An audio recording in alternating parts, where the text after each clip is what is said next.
The universe's rules-based and seekers of all flavors, including shaman, philosophers, mathematicians, and scientists alike, have worked tirelessly for thousands of years to identify those rules, with the number one reason being, nothing comes from nothing.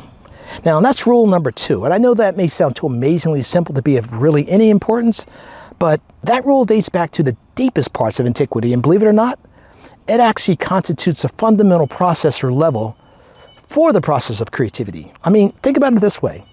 If you don't have any experience, and therefore you can't take in visually, auditorily, through smell, taste, or touch, or any other combination of senses or submodalities that you naturally use when you explore the world, and let's just say take in the raw materials or the ingredients of an idea, then it is impossible to have a new and innovative idea as a result, because rule number 2, nothing comes from nothing.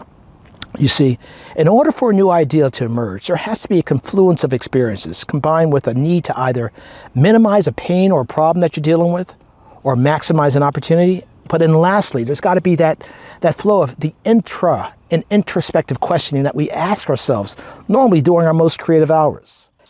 And that's when one's creative juices begins to flow and produce something greater than the sum total of just those original examples of experiences. Carl Jung, psychoanalyst of the 20th century, believed that this is a process that he referred to as being mental alchemy, and he believed that this is the only way through which an idea can transmute into becoming an innovation.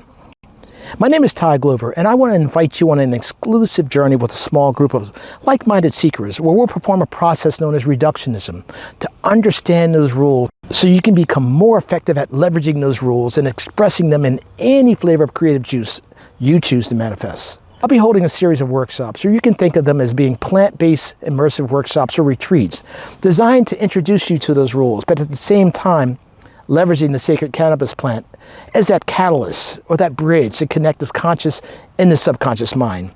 But during this retreat, you'll also learn of the principles of reality, or what's been known for thousands of years as the Hermetic principles. And the key there is their logical application and understanding how we experience the world. And here's the thing. As you begin to learn more and understand more, you will find yourself naturally leaning into the submodalities or those senses, paying more focused attention in on those senses that you naturally again use when you execute your best and most creative work.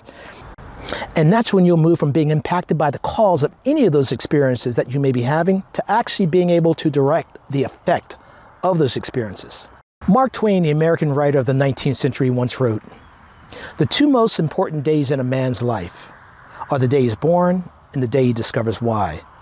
But I believe that the how and the what are just as important as the why. For example, what are your unique combination of submodalities that you came into this world with, that you've used according to your journey and have honed, that you can now call to arms and rally to get them to assist you in manifesting your destiny?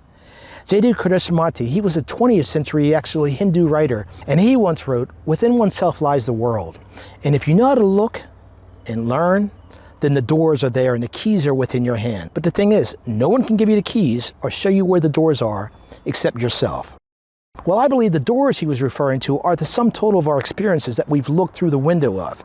And those keys are the series of intra and introspective questions that we ask ourselves, again, during our most creative moments.